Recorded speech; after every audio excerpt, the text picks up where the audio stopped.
तो दोस्तों आज की इस वीडियो में हम बात करने जा रहे हैं फ्यूरी रोड।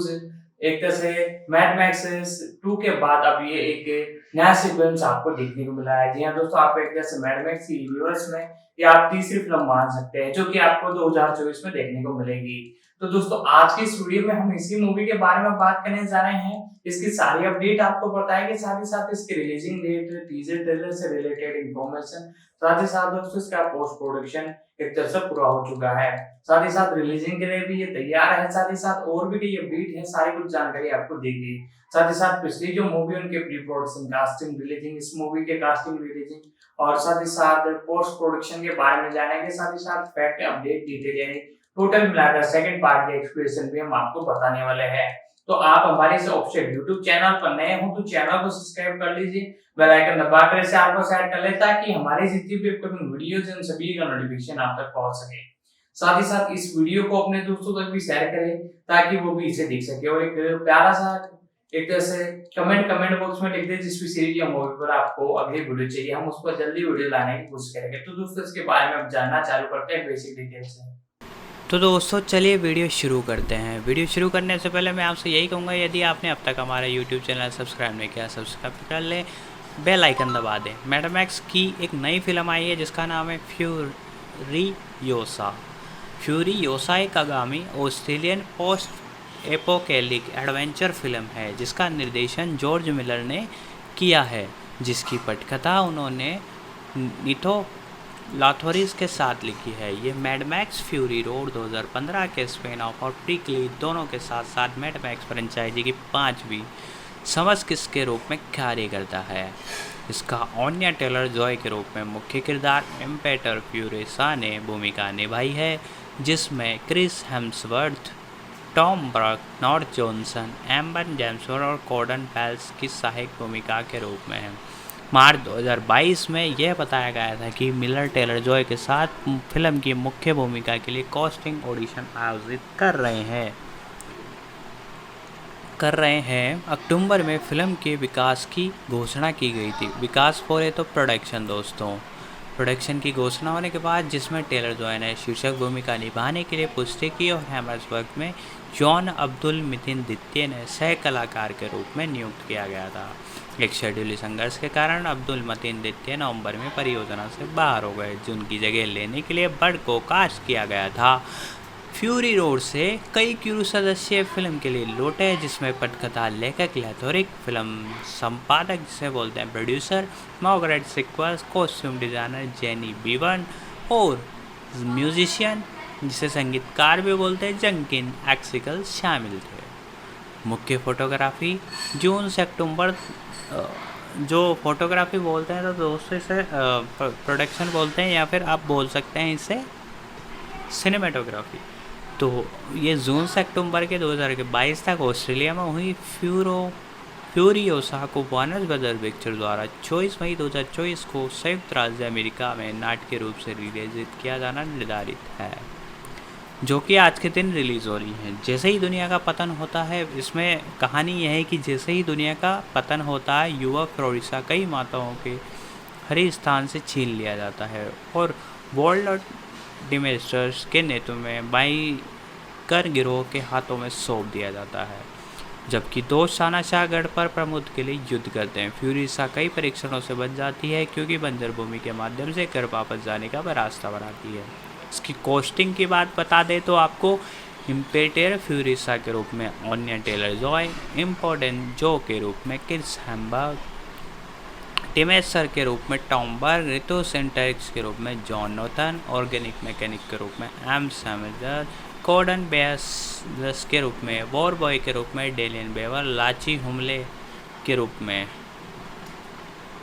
इसका प्रोडक्शन की बात करें तो दोस्तों इसकी विकास और कॉस्टिंग, मतलब प्रोडक्शन और कॉस्टिंग की बात करने जा रहे हैं खुल के। अब इसमें हम बात करेंगे कि क्या हुआ था। मार्च 2022 में वैरायटी ने बताया कि जॉर्ज मिलर इम्पेटर फ्यूरियोसा के चरित्र पर केंद्रित mad Max Fury road 2015 spin off film Furiosa की शीर्षक भूमिका के लिए कास्टिंग ऑडिशन आयोजित करने के लिए स्काइप का उपयोग कर रहे हैं। ऑन्या टेलर जॉय के उम्मीदवारों में से भी थी। ऑन्या टेलर जॉय उम्मीदवारों में से एक थी। अक्टूबर में फिल्म के उन्नत विकास की घोषणा की गई, जिसमें टेलर जॉय ने शीर्षक भूमिका निभाने के लिए पुष्टि की गई और क्रिस हैम्बर्ग, यामा अब्दुल मतीन द्वितीय को सह कलाकार के रूप में नियुक्त किया गया था।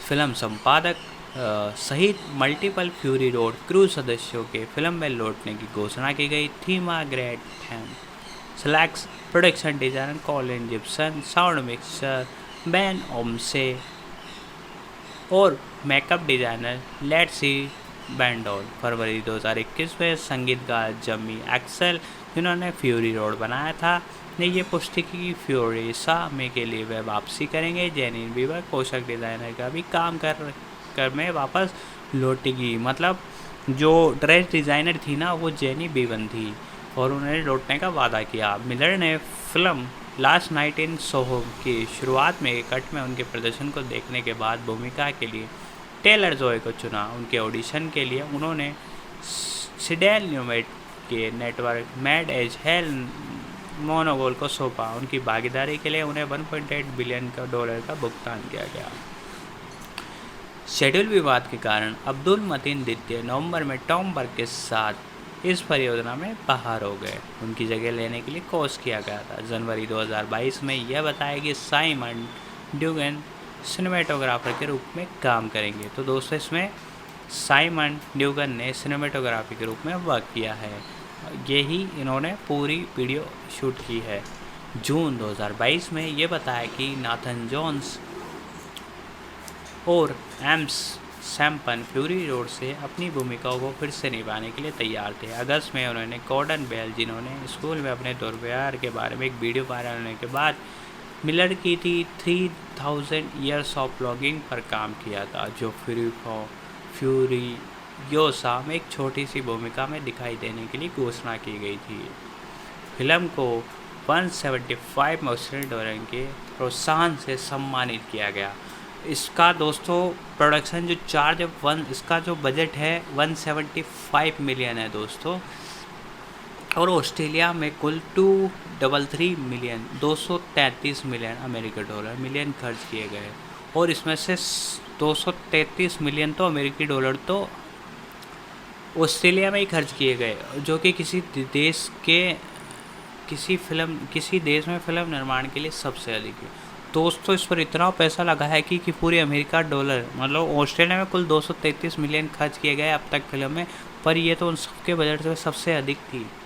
फिल्मांकन इसका बोले तो प्रोडक्शन शूटिंग की बात करें तो फिल्मांकन की शुरुआत में कई अलग अलग तारीखों की सूचना मिलने के बाद डेडलाइन में मई 2022 में मिलर के साथ एक साक्षात्कार की पुष्टि की। मतलब साक्षात्कार बोले तो इंटरव्यू की पुष्टि की। मुख्य फोटोग्राफी पहले से ही ऑस्ट्रेलिया में दूसरी इकाई का फिल्मांकन चल रहा था। मई 2022 में दूसरी यूनिट का फिल्मांकन में हस्तांतरित हो गया और सीटल 1 में अधिक कार्यक्रम होने वाला था। मुख्य फोटोग्राफी 1 जून 2022 को ऑस्ट्रेलिया में शुरू हुई, सितंबर तक समाप्त होने की उम्मीद थी। फिल्मांकन आधारित तौर पर 28 अक्टूबर 2022 को पूरा हुआ। इसकी रिलीज़ की बात करें तो फ्यूरियोसा को वार्नर ब्रदर्स पिक्चर द्वारा 24 मई 2024 को संयुक्त राज्य अमेरिका में नाटकीय रूप से रिलीज़ किया जाना निर्धारित था। यह मूल रूप से 23 जून को 2023 को रिलीज़ होने वाली थी, लेकिन इसकी रिलीज डेट चेंज की गई और इसको 24 अगस्त को करा गया, यानी कि आज के दिन।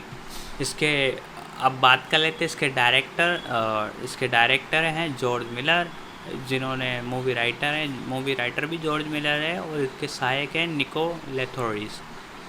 ये किस पर आधारित है? जॉर्ज मिलर बायरन कैनेडी के पात्र पर आधारित है। प्रोड्यूसर की बात करें तो जॉर्ज मिलर और डॉन मिशेल ने। इसकी कैरेक्टर एक्टर्स की बात करें तो एक्टर और एक्ट्रेस की Anya Taylor Joy, Chris Hemsworth, Tom Burke, Nathan Jones, एमन सैम्पन, कोर्डिए बेल्स। इसकी जो सिनेमाटोग्राफी की है साइमन डुगन ने किया और संपादित किया है इसको मार्गरेट सुक्वेल्स ने। इसका म्यूज़िक दिया है टॉम हॉलकेनबर्ग ने। प्रोडक्शन कंपनी ग्राम रोड शो चित्र, कैनेडी मिलर मिशेल, और वार्नर ब्रदर्स पिक्चर द्वारा इसका डिस्ट्रीब्यूशन किया है। इसकी रिलीज़ की तारीख है 24 मई 2024। आधिकारिक समय मतलब इसका ड्यूरेशन है 156 मिनट। किन देशों में रिलीज हुई है? ऑस्ट्रेलिया एंड संयुक्त राज्य अमेरिका, यूएसए एंड ऑस्ट्रेलिया में। इसकी लैंग्वेज ओरिजिनल है जो इंग्लिश है। अब इसके बात कर लेते हैं हम इसके डायरेक्टर के बारे में कि जॉर्ज मिथल क्या काम करते हैं, क्या है इनका मतलब कुल मिला के इनके बारे में बात कर लेते हैं। जॉर्ज मिथल का जन्म हुआ था 3 मार्च 1995 को। ये एक ऑस्ट्रेलियाई फिल्म निर्माता है जो मैड मैक्स फ्रेंचाइजी के लिए जाने जाते हैं, जिनकी दूसरी किस्त आई थी, मतलब दूसरा जो शो था मैड मैक्स 2, चौथी फ्यूरी रोड को अब तक सबसे महान एक्शन फिल्मों में 2 रूप में प्रदर्शित किया गया है। फ्यूरी रोड ने 6 अकादमिक पुरस्कार जीते हैं। मिलर मेशी और शैली बहुत विविध है क्योंकि उन्हें अपने जीवन में नाट्य की चिकित्सा है। Lorenz oil dark fantasy the picture of story अकादमिक पुरस्कार विजेता।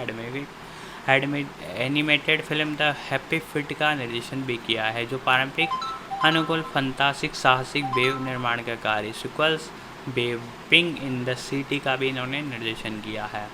Miller production house Kennedy Miller Mitchell, उन्होंने पहले कैनरी मिलर और डॉडी स्टूडियो के नाम से जाना जाता था, के संस्थापक हैं। उनके मूल निर्माता साथ ही बायरन कैनेडी की मृत्यु के बाद उनके छोटे भाई बिग मिलर मिशेल मिलर के बाद के करियर की लगभग सभी फिल्मों के निर्माता रहे। 2006 में मिलर ने हैप्पी फेट 2006 के लिए सर्वश्रेष्ठ एनिमेटेड फीचर अकादमी का पुरस्कार जीता। उन्होंने 5 अन्य अकादमिक पुरस्कारों के लिए नामांकित किया गया है। 1992 में लोरेंजो एल के लिए सर्वश्रेष्ठ मूल पटकथा, 1995 में वेव के लिए सर्वश्रेष्ठ चित्र और सर्वश्रेष्ठ रूपांतरित पटकथा और 2015 में फ्यूरी रोड के लिए सर्वश्रेष्ठ निर्देशक। इनके जो प्रारंभिक जीवन की बात करें तो मिलर का जन्म 3 मई 1995 में चिन्नेचिला क्रिसलैंड में ग्रीक अप्रवासी माता पिता जिम मिलर और मां एंजिला के घर हुआ। जिम उर्फ दिमित्रियोस का जन्म ग्रीक द्वीप पर किथरा मिताता में हुआ था। जब जिम 1920 में ऑस्ट्रेलिया में चले गए थे तो उनका पिता का नाम उपनाम मिलिथोयस ने से मिलर कर दिया गया था। एंजिला का परिवार अनातोलिया के यूनानी शरणार्थी थे जो 1923 में जनसंख्या विनियम से विस्थापित हुए थे। इस जोड़े ने शादी की और चिनचिला में बस गए। उनके 4 बेटे हुए, जुड़वा भाई जॉर्ज और जॉन, क्रिस और बिल। जॉर्ज ने स्टीफेल ग्रामर स्कूल के बाद सडेरे बॉयज स्कूल में पढ़ाई की, फिर अपने जुड़वा भाई जॉन के साथ न्यू साउथ वेल्स विश्वविद्यालय में चिकित्सा का अध्ययन किया। मेडिकल स्कूल 1971 में अपने अंतिम वर्ष में जॉर्ज और उनके छोटे भाई क्रिस ने सेंट विसेंट रिव्यू फिल्म बनाई। 1 मिनट की लघु फिल्म में उन्होंने छात्र प्रतियोगिता में प्रथम पुरस्कार जीता। 1971 में जॉर्ज ने मेलबर्न विश्वविद्यालय में फिल्म कार्यशाला में भाग लिया। उनकी मुलाकात उनके साथी छात्र बायरन कैनेडी से हुई, जिनके साथ उन्होंने कैनेडी की मृत्यु तक स्थायी दोस्ती और उत्पादन साझेदारी अपनाई। मतलब दोस्तों ये सिलसिला ही नहीं रुका। इन्होंने लगातार प्रोडक्शन बनाई। इनके जो दोस्त थे जो इनको मिले थे उसके साथ बायरन कैनेडी उनका नाम था, उसके साथ ये मिले थे और उसके बाद इन्होंने कभी पीछे मुड़कर नहीं देखा। साथ के साथ मरते दम तक इन्होंने पूरा निभाया है। और 2072 में आगे की बात करें तो 2072 में मिलर ने सिडनी में अपना निवास पूरा किया। सेंट विसेल अस्पताल लघु प्रयोगशाला फिल्मों पर क्रू के से अपना समय व्यतीत कर रहे हैं। उस समय मिलर और कैनेडी मिलर प्रोडक्शन की स्थापना की, जिसके जोड़ी के बाद कई कार्यों में सहयोग किया। 1983 में कैनेडी की मृत्यु के बाद मिलर ने कंपनी में उनका नाम बरकरार रखा। बाद में कंपनी के निर्माता डॉग मिशेल की भूमिका को मान्यता देने के लिए 2009 में इसका नाम बदलकर कैनेडी मिलर मिशेल कर दिया गया था। इनके करियर की बात करें तो मिलर का पहला काम लघु film Binance in cinema part 1971 में आलोचकों, दर्शकों और वितरकों को ध्रुवीकृत कर दिया था। इनकी सिनेमाई ने वास्तविक चित्रण के कारण 1972 में सिडनी फिल्म फेस्टिवल में फेस्टिवल में वरीयता श्रेणी में रखा गया। तो दोस्तों बात की जाए इस मूवी की रिलीजिंग डेट के बारे में तो 24 मई 2024 में ये आपको देखने को मिलेगी। लेंथ की बात की जाए तो लगभग 135 मिनट, दोस्तों 145 मिनट इसकी टोटल लेंथ बताई जा रही है और साथ ही साथ ये इंडिया के अंदर हिंदी में भी आपको देखने को मिलने वाली है। साथ ही साथ दोस्तों इससे पहले मैड मैक्स 2 नाम की जो मूवी है वो बहुत पहले आपको देखने को मिली थी। मैड मैक्स 1998 में देखने को मिली थी, उसके बाद 2019 में इसका सीक्वेंस आया और इसके बाद इसी यूनिवर्स का एक तरह से अगला पार्ट आप बोल सकते हो। साथ ही साथ उससे ही रिलेटेड होने वाली है ये जो मूवी है आपको देखने को मिलने वाली है। साथ ही साथ मूवी का बजट लगभग मैं आपको बता दूं तो $60 मिलियन है, जो कि ठीक ठाक बजट है और रिकवर भी ये बहुत अच्छी खासी कर पाएगी। और टीजर ट्रेलर की बात की जाए तो ये आपको एक तरह से जनवरी की स्टार्टिंग में या अभी 2030 के एंड के दिसंबर में देखने को मिलने वाला है, क्योंकि मूवी की रिलीजिंग है 3 से 4 महीने पहले एक जैसे टीजर ट्रेलर आपको देखने को मिलते हैं। और साथ ही साथ दोस्तों और भी कोई अपडेट आती है तो टीजर ट्रेलर की तो मैं आपको बता दूंगा। हमारे चैनल को सब्सक्राइब कर ले, यहाँ पर सारी अपडेट आपको मिलती रहेगी। तो दोस्तों अब इसके बारे में और डिटेल थोड़ी हम जानते हैं पोस्ट प्रोडक्शन के बारे में। था हिंसा 1979 में मिलर ने मैड मैक्स द्वारा फीचर फिल्म निर्देशन की शुरुआत की। 1975 में मिलर और जेम्स मैकस्कॉलसेट द्वारा लिखी गई पटकथा पर आधारित इस फिल्म को केनेडी मिलर प्रोडक्शन द्वारा स्वतंत्र रूप से वित्त पोषित किया गया था और ये अंतर्राष्ट्रीय स्तर पर सफल रही। परिणाम स्वरूप फिल्म ने मैड मैक्स श्रृंखला को जन्म दिया, जिसके 2 सीक्वल मैड बिगिंस और तीसरे मुख्य भूमिका में थे Tom Hardy, Charlize Theron. Mad Max को द रोड वॉरियर 1981 में, Mad Max Beyond Thunderdome 1982 और मैड मैक्स फ्यूरी रोड 2015 में के रूप में रिलीज़ किया गया था। दूसरी और तीसरी फिल्म तो दोस्तों इसके आगे की बात करें तो दूसरी और तीसरी किस्त में मैक्स वे फिल्मों के दौरान मित्र anthology film timeline the zombie जो 1983 के एक खंड के रूप में नाइटमेयर एट 20,000 फीट के रीमेक का निर्देशन किया। उन्होंने ऑस्ट्रेलियाई टेलीविज़न के लिए डिसमिलस और द कावरा ब्रेकआउट सहित कई प्रशंसित लघु फिल्मों का सह निर्माण और सह निर्देशन भी किया। 1983 में मिलर ने द विच ऑफ इस्टविक का निर्देशन किया, जिसमें जैक निकोलस, सुसाइड सायरड चेयर और मिशेल फिकर ने अभिनय किया। यह फिल्म मिलर के एक परेशान करने वाला अनुभव साबित हुई। मिलर ने कहा कि मैंने 2 बार फिल्में छोड़ी और जैक निकोलस ने मुझे वहीं रोके रखा। उन्होंने कहा कि बस बैठ जाओ, अपनी भावनाओं खो दो और काम देखो। अगर तुम्हें लगता है कि काम अच्छा है तो फिर काम में लगे रहो। ये एक मानवीय और वह एक महान व्यक्ति थे। मुझे लगता था कि मैंने जिसके लिए भी काम किया उनसे कहीं अधिक मैंने उनसे सीखा। वह साधारण थे। निकोलस ने मिलर को उत्पादन के दौरान अपनी ज़रूरतों को बढ़ा चढ़ाकर पेश करने के लिए प्रशिक्षित किया। जब उन्हें केवल 150 रुपये की ज़रूरत थी तब उन्होंने 300 अतिरिक्त माने, ये जानते हुए कि उनके निर्माता उन्हें उसके अनुरोध से कम कर देंगे। पुरस्कार विजेता production designer Polly Plate the Winchester के साथ में मिलर के साथ मिलकर काम किया। चेरी के बाद उन्होंने कहा कि फिल्म पर काम करने से पहले मिलर ने उनकी 40वें जन्मदिन के अगले दिन घर पर फ़ोन करके उन्हें सूचित किया कि निकोलस उन्हें फिल्म में नहीं चाहते और वह उन्हें बहुत बूढ़ी और सेक्सी नहीं समझा गया। द विच ऑफ इस्टविक के बाद मिलर ने मुख्य रूप से ऑस्ट्रेलियाई परियोजनाओं के निर्माण पर ध्यान केंद्रित किया। निकोलस किडमैन अभिनीत मफ्लिटिंग डेड किमल और टीवी मिनरीज बैकॉन्ग हिल्टन वियतनाम के रूप में उनकी भूमिका को उनके करियर में विकास में महत्वपूर्ण भूमिका निभाई। मिलर लॉरेंस ऑयल 1992 की रिलीज के साथ निर्देशन में लौटे, जिनके बाद उन्होंने निक एंड्राइज के साथ मिलकर लिखा था। 1993 में मिलर को कॉन सॉगन एंड ड्यूडेन की कहानी पर आधारित कॉन्टैक्ट का निर्देशन करने के लिए नियुक्त किया गया था। फिल्म पर 1 साल से अधिक समय तक काम करने के बाद वार्नर और मिलर आपसी सहमति पर अलग हो गए। अंततः रॉबर्ट जेम्सकिन ने इसका डायरेक्शन दिया और उनके विकास में भूमिका निभाई। मिलर अंटार्कटिका में पेंगुइन के जीवन के बारे में एक संगीत महाकाव्य हैप्पी फीट के निर्माता भी थे। वार्नर ब्रदर्स द्वारा निर्मित फिल्म 2006 में रिलीज हुई थी। बॉक्स ऑफिस पर ज़बरदस्त सफलता के साथ हैप्पी फीट ने मिलर को चौथा अकादमिक पुरस्कार भी नामांकन भी दिला और सर्वश्रेष्ठ एनिमेटर पिक्चर फिल्म में उनकी ये पहली जीत भी हुई। 2007 में मिलर ने जस्टिस लीग मॉर्टल नामक जस्टिस लीग फिल्म का निर्देशन करने का अनुभव किया, जबकि 2007-8 में राइटर गिल्ड्स ऑफ अमेरिका की पड़ताल के कारण निर्माण रुका हुआ था। आगे उत्पादन में देरी और द डार्क नाइट की सफलता के कारण वार्नर ब्रदर्स ने फिल्म को रोकने और विभिन्न विकल्पों को अपनाने का फैसला लिया। 2011 में Happy Feet sequels Happy two release हुई। अगले वर्ष कई वर्षों के उत्पादन के विलंब के बाद मिलर ने मैड मैक्स श्रृंखला की चौथी film Mad Max Fury road पर प्रमुख फोटोग्राफी शुरू की। फ्यूरी रोड 15 मई 2015 को रिलीज़ हुई।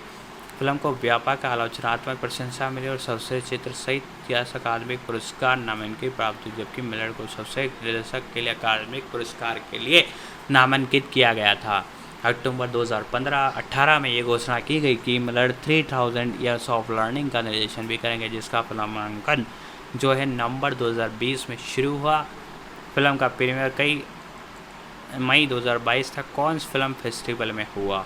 अप्रैल 2017 में मिलर ने कहा कि उन्होंने सह लेखक निको लाथोरिस ने मैड मैक्स श्रृंखला के लिए फ्यूरी रोड के बाद 2 अतिरिक्त स्क्रिप्ट पूरी कर ली। फ्यूरी रोड के प्रमुख टॉम हॉर्ली अगले सीक्वल्स के लिए प्रतिबंधित है। 2015 में और फिर 2017 की शुरुआत में मिलर ने कहा कि फ्रेंचाइजी की 5वीं film Mad Max the wasteland होगा। 2020 में बताया गया कि मिलर अगली फिल्म मैड मैक्स फिन ऑफ फ्यूरोयोसा का भी निर्देशन करेंगे।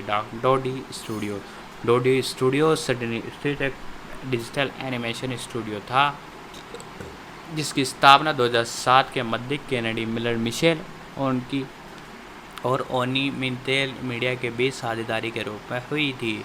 हैप्पी फिट 2011 की आर्थिक रूप से असफल रही। मैड मैक्स फ्यूरी रोड 2015 की लंबी देरी बाद स्टूडियो 2013 में बंद हो गया था। इनकी पर्सनल लाइफ की बात करें तो मिलर का विवाह 1985 से 1922 तक अभिनेत्री सैडी ओरे से हुआ। उनकी एक बेटी 1995 में शादी फिल्म संपादक मार्गरेट सिक्वल से हुई। उनके 2 बेटे हैं।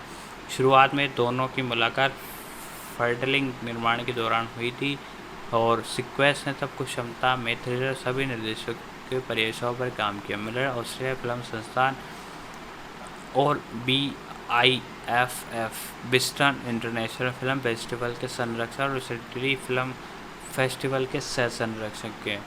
मिलर ने कई मौक़ों पर कहा था कि पेनिचुगा 1940 संस्करण उनकी पसंदीदा फिल्मों में से एक है। मिलर एक नारीवादी हैं। उन्होंने 2015 में वेस्टी फेयर को बताया था कि मैं पुरुष प्रधान होने से लेकर शानदार महिलाओं से गिरी रहने तक पहुंच गई हूं। मैं एक नारीवाद होने के अलावा कुछ नहीं कर सकती। तो दोस्तों, इसके बाद बात कर लेते हैं एक्टर्स और एक्ट्रेस की। सबसे पहले हम बात करते हैं आन्या टेलर जॉय की। आन्या टेलर जॉय, इनका जन्म 16 अप्रैल 1996 को हुआ था। ये एक अभिनेत्री है। उन्होंने BAFTA film award, prime time Emmy award के लिए नामांकन के अलावा गोल्डन ग्लोब अवार्ड और स्क्रीन एक्टर्स गिल्ड अवार्ड सहित कई पुरस्कार जीते हैं। टेलर जॉय ने अपने अभिनय करियर बनाने के लिए लगभग 16 की उम्र में स्कूल छोड़ दिया था। छोटी टेलीविज़न भूमिकाएं निभाने के बाद उन्हें एक हॉरर फिल्म द विच 2015 में एक भूमिका के माध्यम से सफलता मिली। टेलर जॉय ने बाद में हॉरर फिल्म द स्प्लिट 2016, इसके बाद सिक्वल ग्लास 2019 और द ब्लैक कॉमेडी थॉर बेडेस 2017 में अभिनय किया। 2017 का कॉन्स फिल्म फेस्टिवल पुरस्कार चौपाट जीता। Taylor Joy television crime drama Peaky Blinders 2019 से 2020 के 5 और 6 सीजन में दिखाई दी और पीरियड ड्रामा एम्मा 2020 और एम्मा वुड हाउस की भूमिका निभाई। उन्होंने गोल्डन ग्लोब अवार्ड के लिए इसके लिए उन्हें गोल्डन ग्लोब अवार्ड के लिए नामांकित मिला। इसके अलावा 2020 में उन्हें Netflix the mini series the क्रिस्ट गैम्ब्रिज में शतरंज के प्रतिभाशाली खिलाड़ी ब्रेथ हॉमन के रूप में उनके प्रदर्शन के लिए प्रशंसा मिली। उन्होंने गोल्डन ग्लोब अवार्ड और स्क्रीन एक्टर्स गिल्ड अवार्ड जीता, साथ ही एमी अवार्ड के लिए नामांकन भी प्राप्त किया। टेलर जॉय ने इसे last night in Soho 2021, the Northman 20 the menu 2022 the Super Mario Brothers movie में अभिनय किया 2023 की। प्रारंभिक जीवन की बात करें तो अर्लियर लाइफ, टेलर जॉय का जन्म 16 अप्रैल 1996 मियामी फ्लोरिडा में डेनिस एना टेलर, एक प्रोम बैंकर, जेनिफर मारिया जॉय, एक मनोवैज्ञानिक के घर में हुआ था। उन्होंने कहा कि मियामी का जन्म एक अचानक था क्योंकि उनके माता पिता एक शहर में छुट्टियां मना रहे थे। अपने जन्म स्थान के कारण देश में जस्ट सोली राष्ट्रीयता के कारण उनके पास अमेरिका नागरिकता। उनके पिता अंग्रेजी स्कॉटिश मूल के अर्जेंटीनी है, एक ब्रिटिश पिता और एक एंग्लो अर्जेंटीना माँ के बेटे हैं। उनकी माँ का जन्म जोम्बिया में एक अंग्रेजी राजनयिक पिता डेविड जॉयर बार्सिलोना के स्वेलिश माँ के घर हुआ। वह छोटे भाई बहनों में सबसे छोटी है, जिसमें से 4 उसके पिता की पिछली शादी से हैं। टेलर जॉय अपने पूरे परिवार के साथ ब्यूनस आयर्स में रहती थी और 6 साल की उम्र तक नॉर्थलैंड स्कूल में पढ़ती थी। जब परिवार लंदन के विक्टोरिया क्षेत्र में स्थानांतरित हो गया, वह स्पेनिश अंग्रेजी दोनों में पारंगत है। टेलर जॉय ने इस वर्ष कदम को दर्दनाक महसूस किया और अर्जेंटीना वापस जाने की उम्मीद में शुरू में अंग्रेजी सीखने से इनकार कर दिया। उन्होंने Hill House International School, Junior School, Chris Gate School में पढ़ाई और स्कूल स्तुति अभिनय किया। इसके लिए स्कूल में संघर्ष विवाद किया। याद करते हुए, मुझे वास्तव में ऐसा महसूस नहीं हुआ कि मैं कहीं फिट बैठता हूँ। अर्जेंटीना में होने के लिए इतना अंग्रेज होने के लिए इतना अर्जेंटीनी था, कुछ भी बनने के लिए इतना अमेरिका था। बच्चे मुझे किसी भी आकार के रूप में नहीं समझते थे। मुझे लॉकर में बंद कर दिया जाता था। टेलर जॉय ने शुरुआत में नृत्य प्रशिक्षण लिया। 15 की उम्र में बेले का अध्ययन किया। 17 की उम्र में लंदन में नाइट ब्रिज में हेरोडट्स डिपार्टमेंट स्टोर के बाहर अपने कुत्ते को घुमाते हुए स्टॉक मैनेजमेंट के संस्थापक सारा डेकेसनर ने एक मॉडल के रूप में देखा।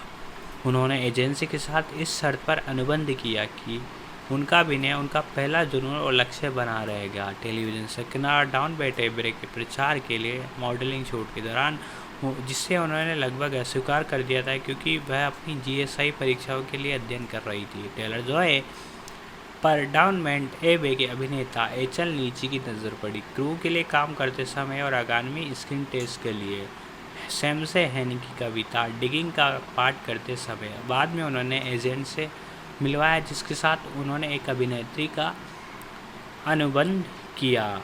इसके बाद आगे उनकी लाइफ के बारे में हम जानते हैं।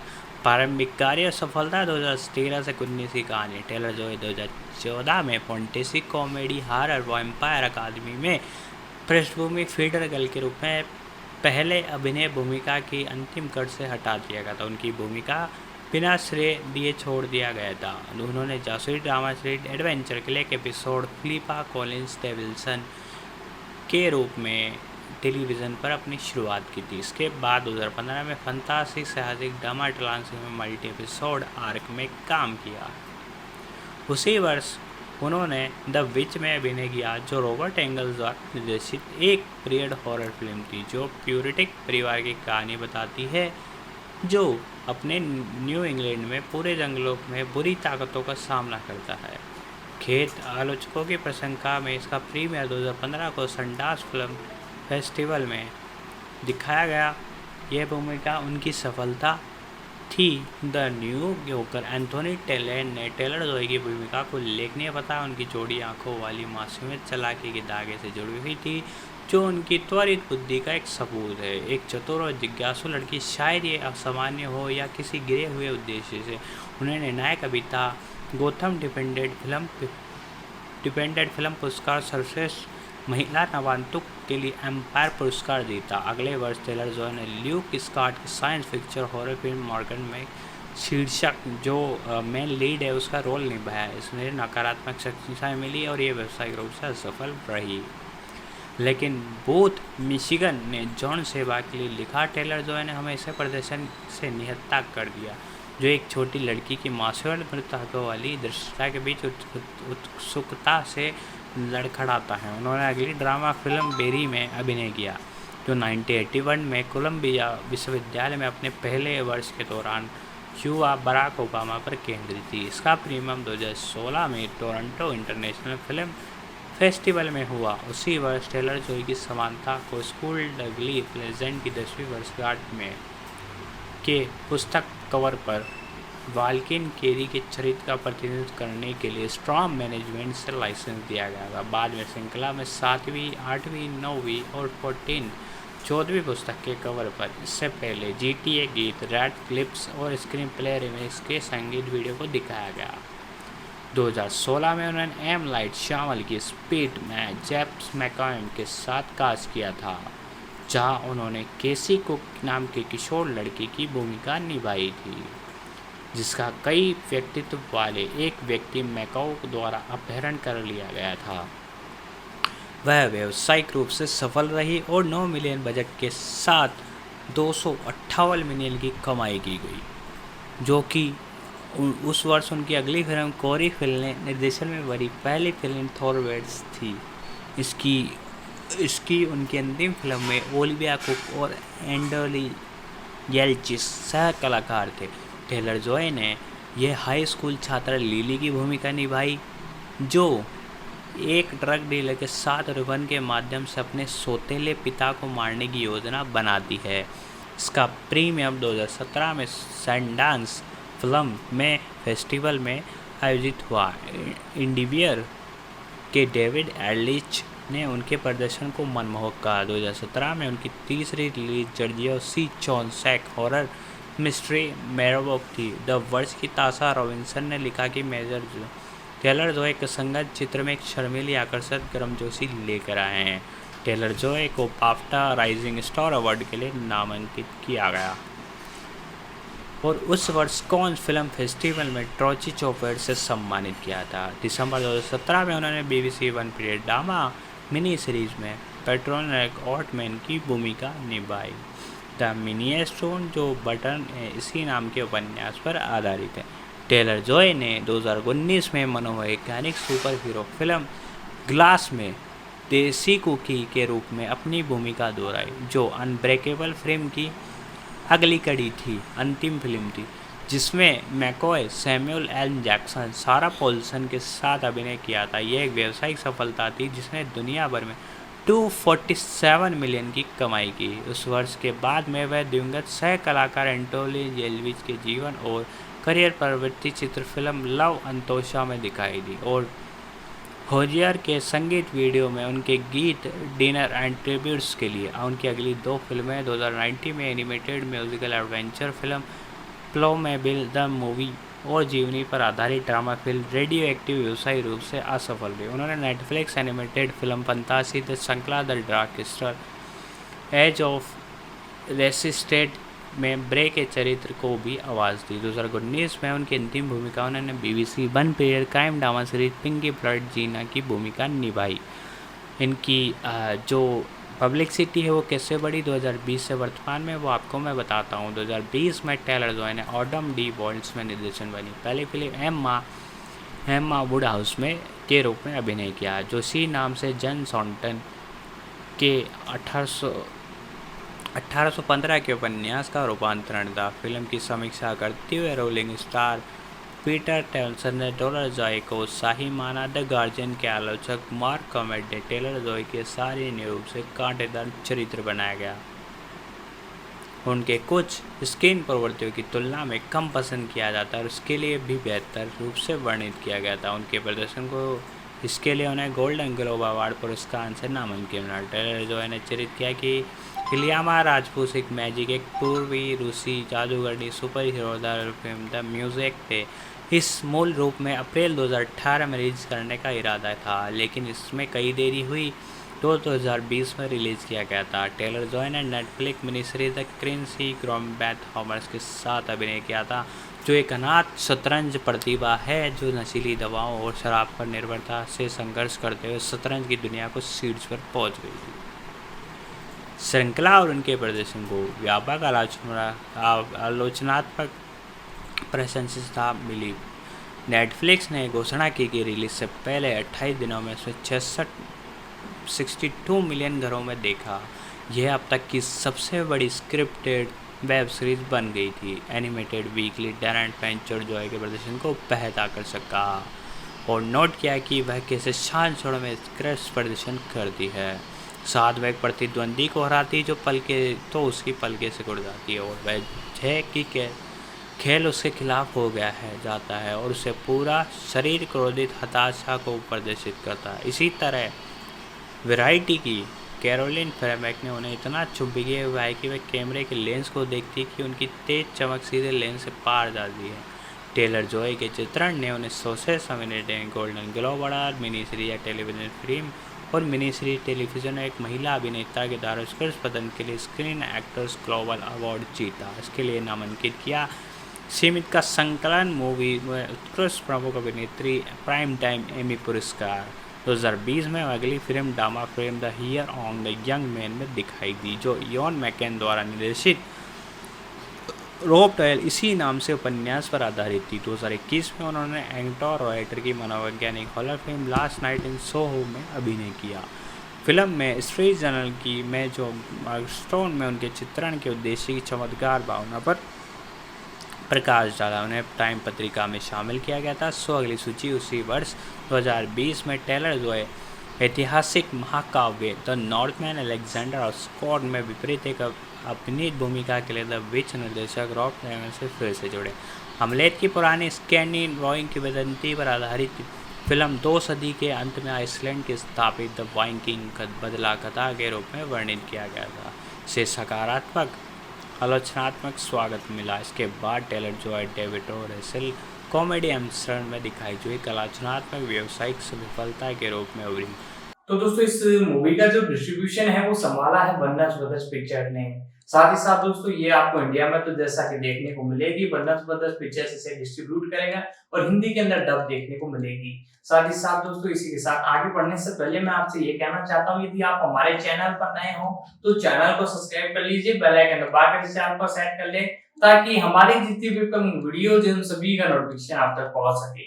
साथ ही साथ इस वीडियो को अपने दोस्तों तक भी शेयर करें ताकि वो भी इसे देख सके और एक प्यार से कमेंट कर दे आप जिस भी मूवी सीरीज या एक तरह से अपकमिंग मूवीज के बारे में अपडेट जानना चाहते हो, सभी पर हम वीडियो लाएंगे। आपको सिंपली उस मूवी का टाइटल नीचे एक तरह से कमेंट बॉक्स में लिख देना है। सीरीज हो तो सीरीज, वेब सीरीज हो तो वेब सीरीज, सेक्शन हो तो सेक्शन, एपिसोड हो तो एपिसोड लिख दे। हम उस पर डेफिनेटली वीडियो लाने की कोशिश करेंगे। साथ ही साथ दोस्तों आज की ये वीडियो आपको कैसी लगी कमेंट करके हमें सब बता सकते हैं। साथ ही साथ इसका जो दूसरा पार्ट आया था वो आपको कैसा लगा वो भी आप कमेंट करके बता सकते हैं। तो दोस्तों अब आखिरी में हम जानेंगे इसके जो कास्ट आपको देखने को मिले, एक्टर जो कैरेक्टर एक तरह से इसमें जो रोल निभाया है वो हम जानते हैं। अगले मैंने मार्क मार्ड्यूस की release black comedy thriller the menu, जिसमें टेलर जॉय ने निकोलस हॉल्ट और राल्फ फियेसन के साथ अभिनय किया। फिल्म को काफ़ी हद तक सराहना मिली और उनके प्रदर्शन में गोल्डन ग्लोब अवार्ड पुरस्कार नामांकित किया। अगले वर्ष टेलर जॉय ने animated film the Super Mario Brothers film में प्रिंसेस पीच की आवाज़ वाली भूमिका निभाई। टेलर जॉय अगली बार जॉर्ज मिलर की एक्शन में फ्यूरिसा में मुख्य किरदार निभाएगी, जो 2015 की film Mad Max Fury Road sequel के रूप में काम करी। वह स्कॉट डैंक्स की romantic action film the Gorge Michael Taylor के साथ भी अभिनय करेगी। की बात कर लेते हैं सार्वजनिक छवि के बारे में। तो सार्वजनिक हॉलीवुड रिपोर्टर टेलर जॉय को 2016 की उभरते हुए सितारों में 35 वर्ष से कम सूची में नामांकित किया गया। उन्हें 2017 में डब्ल्यू पत्रिका द्वारा संकलित एक समान सूची में शामिल किया गया था। 2019 में वार्षिक फॉर्ब 30 में दिखाई दी, जिसके अंदर 30 सूची दुनिया के सबसे प्रतिभाशाली युवा उद्यमियों, नव प्रवर्तकों और गेम चेंजर्स का एक का संकलन था। 2020 में उन्हें एटियोर्स प्रेस द्वारा Matthew encounter of the year, New York post द्वारा ब्रेकआउट स्टार ऑफ 2020 नामित किया गया था। 2021 में सवै पत्रिका ने उन्हें विश्व शतरंज चैंपियन गैरी कॉवरोज द्वारा लिखित शतरंजलि द्वारा टेलर जॉय को भविष्य को आकार देने वाली उभरते नेताओं की 100 अगली सूची में शामिल किया गया था। Viktor of Rolf, Tiffany and company, Dior के फैशन मेकओवर, जैक्स स्लोगन सहित ब्रांडों की ब्रांड एम्बेसडर रही है। अब आगे वाले तो दोस्तों अब बात कर लेते हैं अगले एक्टर की, किसने क्या रोल निभाया है ये बात कर लेते हैं। दोस्तों इनकी तो शानदार रहा और इनका शानदार करियर रहा। अब हम बात करते हैं चेरिस हेम्सवर्थ की। तो इसको तो काफ़ी लोग जानते हैं और काफ़ी लोगों के लोकप्रिय रहे हैं। इनके बारे में थोड़ा आपको और खुलकर बता देता हूँ। क्रिस्टोफर हेम्सवर्थ, जिन्हें क्रिस हेम्सवर्थ के नाम से भी जाना जाता है, 11 अगस्त 1983 एक ऑस्ट्रेलियाई अभिनेता हैं। हॉलीवुड फिल्म में करियर शुरू करने से पहले ऑस्ट्रेलिया टेलीविजन श्रृंखला होम एंड अवे 2004 से 2008 किम हाइंड की भूमिका निभाकर प्रसिद्ध हुए। मार्वल सिनेमैटिक यूनिवर्स एमसीयू में हेम्सवर्थ ने 2011 में इसी नाम से फिल्म के साथ थॉर द रैग्नारॉक, जिसको जानते हैं आप, किरदार निभाना शुरू किया और हाल में Thor and love and thunder 2022 में भूमिका निभाई, जिन्हें दुनिया में सबसे अधिक भुगतान करने वाले अभिनेताओं में से एक बनाया। अन्य फिल्म भूमिकाओं की एक्सेल फिल्म में Star Trek 2009, Snow White and the Huntsman 2012, इसका सिक्वल ऑफ हंट्समैन विंटर स्वाद 2016, red dawn 2012, Blackhat 2015, man and black international शामिल है। 2019 में एक्सट्रेशन, 2020 में thriller and perfection, getaway 2009, comedy Ghostbusters 2016, Hemsworth की समीक्षा वाली प्रशंसित फिल्म है the comedy of the Kevin in the wood 2012, अपनी इनकी और जीवनी पर आधारित स्पोर्ट्स फिल्म रश 2013 शामिल है, जिसमें उन्होंने जेम्स हंट्स की भूमिका निभाई। इनके अर्लियर लाइफ के बारे में बात करें तो क्रिस्टोफर हेम्सवर्थ का जन्म 11 दिसंबर 1983 को मेलबर्न में हुआ। मियोनी नीवेसियोस एक अंग्रेजी शिक्षक और क्रिस हेम्सवर्थ एक सामाजिक सेवा परामर्शदाता के घर। उन्हें 3 बेटों में से दूसरा है ल्यूक। 1980 के बाद लियामा और 1990 से पहले दोनों भी एक एक्टर हैं। उनके नाना एक डच प्रवासी है और नानी आयरिश मूल की है। उनके अपने पैतृक वंश में वह अंग्रेजी, स्कॉटिश और जर्मनी वंश का है। पालन पोषण मेलबर्न और आउटबैक मोलवल उत्तरी क्षेत्रों में हुआ। उन्होंने कहा कि मेरी शुरुआती यादें आउटबैक मवेशी स्टेशनों पर थी और फिर हम मेलबर्न में वापस चले गए, फिर वहाँ से फिर वापस आ गए, वहाँ से बाहर और फिर वापस आ गए। निश्चित रूप से मेरा अधिकांश बचपन मेलबर्न में बीता, लेकिन शायद मेरी सबसे प्रज्वलित यादें जो ऊपर बुलमैन में मगरमच्छ और बेसों के साथ थी। जीवन बहुत अलग क्षेत्र। अपने परिवार को दोबारा उत्तरी क्षेत्रों में लौटने से पहले उन्हें हेथलामेट कॉलेज में हाई स्कूल की पढ़ाई, कुछ साल बाद वह फिलिप द्वीप चले गए। प्रारंभिक कार्य 2002 से 2010 के बीच में बात करते हैं। हेम्सवर्थ ने अपने करियर की शुरुआत टेलीविज़न श्रृंखलाओं में अभिनय करके की थी। 2002 में हेम्सवर्थ फंतासी टेलीविज़न श्रृंखला ग्वाइनर जोन्स 2 एपिसोड में किंग ऑथर के रूप में अभिनय किया। साथ ही सोप ओपेरा श्रृंखला नर्बस और मार्शल लॉ के एक एपिसोड में भी अभिनय किया। अगले वर्ष वह द सैंडल क्लब के एक एपिसोड में दिखाई दिया। 2004 में हेम्सवर्थ ने ऑस्ट्रेलियाई soap opera home and away Robbie Hunter की भूमिका के लिए ऑडिशन दिया। उन्होंने भूमिका नहीं मिली, लेकिन बाद में किम हाइंड की भूमिका के लिए उन्हें वापस बुला लिया गया। वह श्रृंखला के 171 एपिसोड में दिखाई देने वाले कलाकारों में शामिल होने के लिए सिडनी चले गए। उन्हें कास्ट छोड़ दी और 3 जुलाई 2007 को होम एंड अवे हेम्सवर्थ के बाद में टिप्पणी की कि यद्यपि होम एंड अवे के बाद अधिक दिखाई देने लगे, लेकिन जब सोप ओपेरा में उनके काम को फिल्म उद्योग में दोबारा सम्मान नहीं दिलाया। Hemsworth deceiving the stars Australia में 5वें सीजन में एक प्रतिभागी थे। उन्होंने पेशेवर डांसर एबी रोज के साथ भागीदारी की। सीजन का प्रीमियर 26 सितंबर 2006 को हुआ और 6 सप्ताह के बाद हेम्सवर्थ को 7 नवंबर से बाहर कर दिया गया। फ्रेंचाइजी में हेम्सवर्थ की उपस्थिति उन्हें थोर की भूमिका लगभग मिल ही जाती, क्योंकि मार्वल फिल्म बेचाली के निर्माताओं में को डर था कि प्रशंसक निराश हो जाएंगे। 2009 में हेम्सवर्थ में जे सामांसर रॉकर स्टार ट्रैक के साथ दृश्यों में जेम्स टीटी के कर पिता जॉर्ज की भूमिका निभाई। शुरुआत में भूमिका मैट बेटन में पेश की गई थी, जिसे ठुकरा गया। अब्राहम से भूमिका निभाने वाले हेम्सवर्थ की सराहना की। सिनेमा बेल के जोश टायलर हेम्सवर्थ से प्रभावित। उन्होंने अभिनेता के दृश्य को इसी साल किसी मूवी थिएटर में बिना बताए सिर्फ 5 मिनट बताया। फिल्म बॉक्स ऑफिस पर सफल रही और उसने 385 मिलियन अमेरिकी डॉलर की कमाई की और उसी वर्ष हेम थ्रिलर ने परफेक्ट गेटवे कॉल गेटरी का किरदार निभाया। यह मामूली सफलता थी। 14 मिलियन अमेरिकी डॉलर बजट के मुकाबले 22 मिलियन अमेरिकी डॉलर की कमाई की और इसे मिश्रित समीक्षाएं मिली। लेकिन हेम्सवर्थ को एक सुस्त बैकपेपर के रूप में उचित रूप से डराने वाले प्रदर्शन की प्रशंसा मिली। के पॉल यंग ने हैम्पटन के प्रदर्शन को ठोस बताया। हेम्सवर्थ ने 2010 में अंग्रेजी अभिनेता सीन बन के साथ कहा में सैम की भूमिका निभाई, जो संयुक्त राज्य अमेरिका में आने वाली उनकी पहली फिल्म थी। फिल्म के निर्देशक स्टीफन मिल्स एंडरसन ने कहा कि हेम्सवर्थ केवल 6 सप्ताह के लिए संयुक्त राज्य अमेरिका में थे। जब उन्होंने भूमिका के लिए ऑडिशन दिया तो उन्हें याद करते हुए कहा कि यहाँ तक एक लड़का है जो सिर्फ युवा है, सही लुक वाला है और बहुत अच्छा अभिनेता है और आइए इसका सामना करें। सुंदर है, इसलिए मैं कहता हूँ कि इस लड़के को अंदर लाने की ज़रूरत है। मैं बहुत प्रभावित हुआ। नवंबर 2010 में हॉलीवुड रिपोर्टर हेम्सवर्थ उस युवा पुरुष अभिनेताओं के बारे में से एक बताया जो हॉलीवुड ए लिस्ट को धक्का दे रहे हैं या धकेले जा रहे हैं। थोर विश्व और विश्वव्यापी मान्यता 2011 से 2016 के बीच की बात करें तो 2011 में सोनी पिक्चर्स ने घोषणा की हेम्सवर्थ लेजेंड और वार्नर अब अभिनय करेंगे, लेकिन फिल्म का निर्माण अभी तक शुरू नहीं हुआ था। उसी वर्ष Hemsworth Marvel cinematic universe super hero Thor के रूप में उन्हें चुना गया। फ्रेंचाइजी में उनकी पहली फिल्म 2011 की थोर थी। इसके बाद उन्हें साथी टॉम हेलिंगटन, जिनके अंततः लोकी की भूमिका निभाई, ने इस भूमिका के लिए ऑडिशन दिया था, जिसके बाद हेम्सवर्थ ने उन्हें 20 पॉइंट की मांसपेशियां हासिल की थी। दुनिया भर में 4.9 मिलियन अमेरिकी डॉलर कमाई के साथ थोर 2011 की 15 सबसे ज़्यादा कमाई करने वाली फिल्म बनी। फिल्म को सकारात्मक समीक्षा मिली और Thomas hams God of thunder के चित्र में लॉस एंजेलिस टाइम के कैथरीन तुरांत की प्रशंसा की।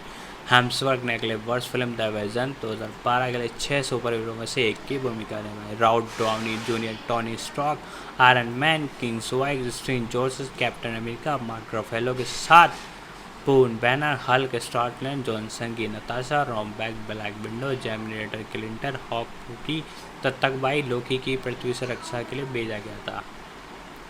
फिल्म आलोचनात्मक व्यावसायिक रूप से सफल रही, जिसे दुनिया भर में $1.5 अमेरिकी बिलियन डॉलर के साथ अधिक कमाई की। रोलिंग स्टोन को पीटर स्टीवर्स और कलाकारों की स्क्रीन केमिस्ट्री की प्रशंसा की गई। स्टार ट्रेक की रिलीज को तुरंत बाद Hemsworth horror film the Kevin in the woods की शूटिंग की थी, लेकिन 2012 तक ये रिलीज नहीं हुई। इसे सकारात्मक समीक्षा मिली और अल्फा पुरुष जॉन कॉन्डोंग ने उनके चित्र में मेल्सन के हेलिन फोरमैन के इस प्रकार से वर्णन किया कि उन्हें अब तक की इस तरह से वर्णित किया कि उन्हें अब तक की सबसे खतरनाक भूमिका निभाई। हेम्सवर्थ के बाद इस फिल्म में जो सॉ एंड द हंट्समैन 2012 में क्रिस्टन स्टीवर्ट के साथ हंट्समैन की भूमिका निभाई। हालांकि ये व्यावसायिक रूप से सफल रही, दुनिया भर में 396 अमेरिकी बिलियन डॉलर की कमाई की। इसे मिश्रित समीक्षाएं मिली। समीक्षाओं का मतलब दोस्तों रिव्यू होता है। आलोचक हेम्सवर्थ स्टारबर्ग की ऑन स्क्रीन केमिस्ट्री, एंजेला वाटरबर्ग की आलोचना कर रहे थे। थैयर को लगा कि पात्र पूरी तरह से विकसित नहीं हुए हैं। एमजीएम द्वारा द केविन इन वुड्स के दृश्य दैनिक प्रोडक्ट देखने के बाद 2012 में रैंड डॉक्यूमेंट्स हेम्सवर्थ जैन स्कर्ट के रूप में चुना गया था। रेड डॉन चुने जाने के 2 दिन बाद थोर के रूप में चुना गया।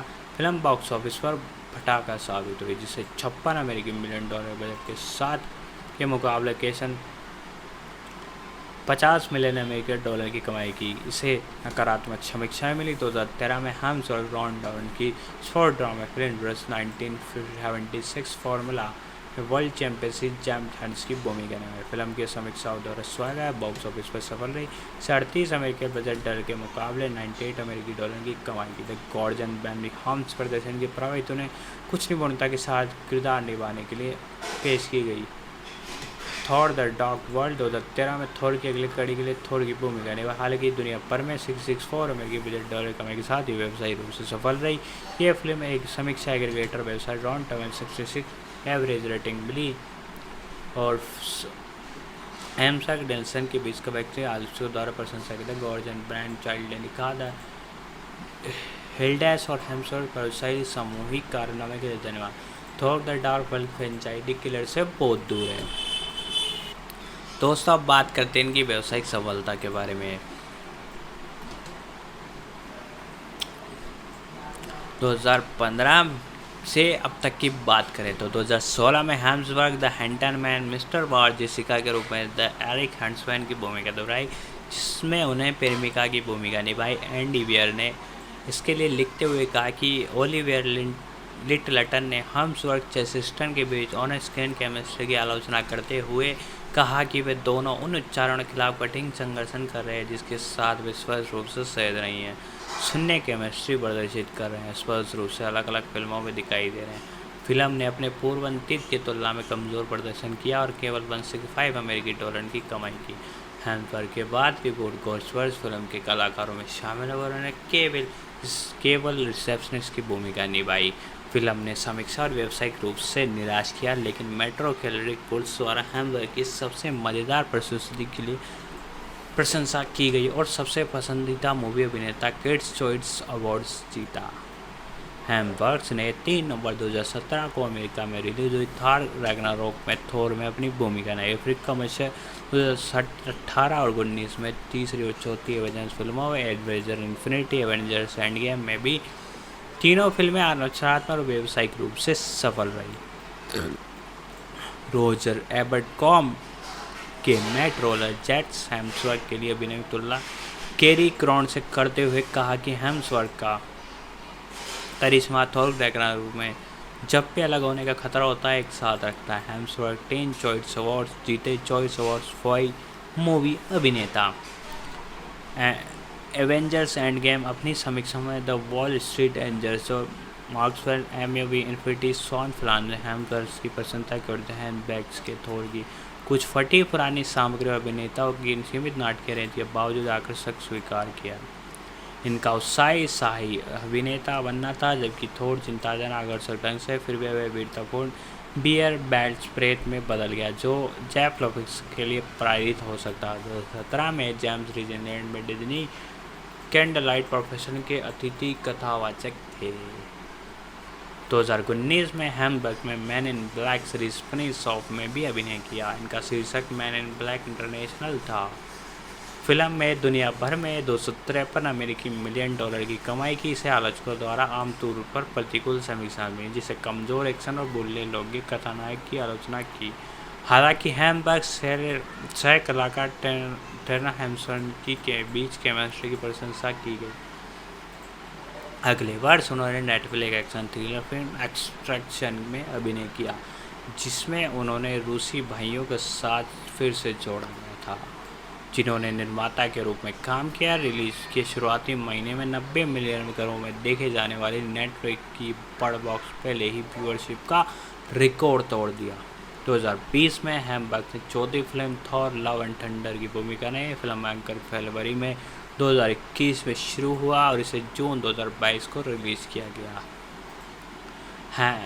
हेम्सवर्थ नेशनल ज्योग्राफिक के लिए 6 भागों की डॉक्यूमेंट्री श्रृंखला लिमिटलेस पर भी काम कर रहे हैं। शो ने हेम्सवर्थ की जोड़ी प्रसिद्ध फिल्म निर्माता डैरेन एरोन फक्सी के साथ बनी है। शो में हेम्सवर्थ विभिन्न तरीके से दिखाई दे रहे हैं, जिन्होंने मनुष्य विभिन्न तरीकों से अपने स्वास्थ्य बढ़ाने के लिए चाहते हैं। एपिसोड में हेम्सवर्थ बर्फीले अंटार्कटिका में पानी की डुबकी लगाते हैं, लंबे समय तक उपवास रखते हैं। एक स्वदेशी ऑस्ट्रेलिया समारोह में भाग लेते हुए दिखाई दिया, जिसके अंतिम भाग में शो के लिए कुछ विवाद उत्पन्न है, क्योंकि स्वदेशी समूह ने दावा किया कि प्रवेश पर फिल्मांकन संस्कृति के प्रति अपमानजनक है।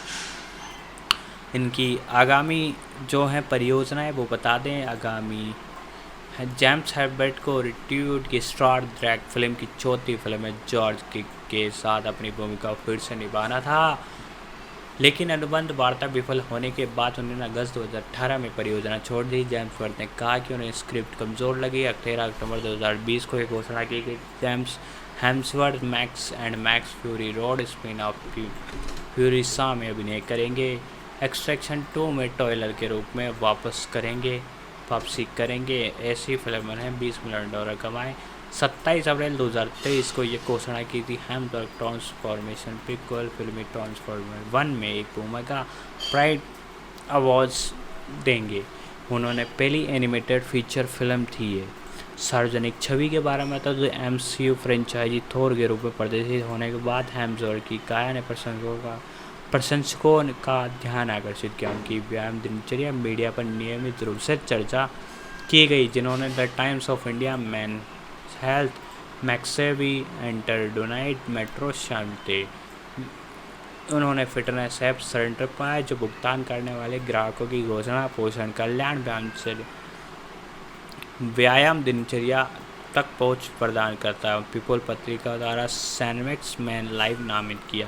हैम्सवर्क्स Australia football league western bulldog के प्रबल समर्थक है। वे FFL 2014 एवरीथिंग पॉसिबल अभियान के स्टार थे। उन्हें अभी भागीदारी के लिए फीस ऑस्ट्रेलियन जनरल फाउंडेशन में दान कर दी थी। हैम्सवर्क FFL 2017 में I will like to see that विज्ञापन में भी स्टार थे। उनकी संपत्ति मतलब असेट्स के बारे में बात करें तो जैसे जैसे हॉलीवुड फिल्मों में उनका जो है करियर बना, वैसे वैसे दुनिया में सबसे अधिक भुगतान पाने वाले अभिनेताओं में से एक बन गए। 2014, 15 और 2018 की फॉक्स में सबसे ज़्यादा कमाई करने वाले अभिनेताओं में से एक थे। इसके अलावा 2018 में पत्रिका की सबसे ज़्यादा कमाई करने वाली हस्तियों में उनकी सूची 18वें स्थान पर थी और 2019 में 24वें 76 मिलियन अमेरिकी डॉलर के साथ अनुमानित कमाई के साथ। इनके डोनेशन की बात करें तो मई 2020 में क्रिंस और उनके 22 मिलियन मशहूर हस्तियों में शामिल थे, जिन्होंने गैर वैश्विक लाभकारी चैरिटी पार्टनर्स इन हेल्थ की सहायता के लिए रोनाल्डो ढाल के बच्चों के काल्पनिक उपन्यास जेम्स एंड जॉन के बीच एक किस्त पड़ी, जिसकी सह स्थापना डाहल की बेटी ओलिविया ने की थी, जो संबंधित क्षेत्रों में कोविड-19 से लड़ रहा था।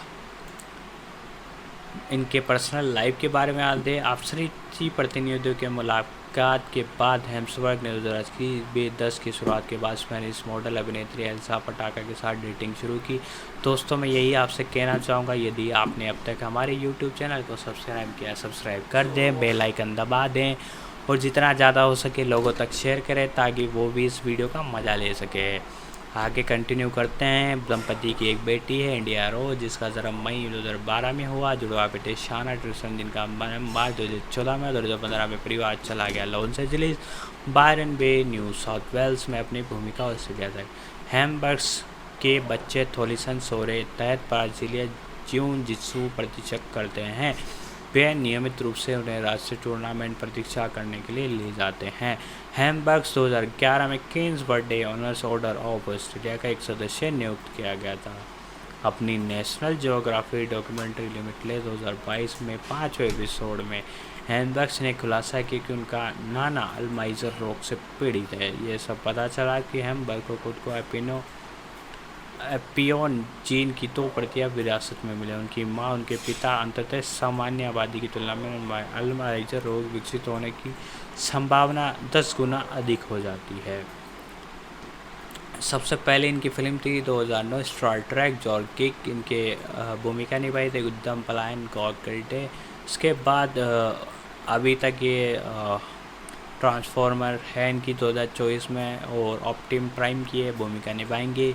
मूवी टीवी की बात करें तो गाइनर जॉन क्रिंकऑथर की भूमिका निभाई थी इन्होंने।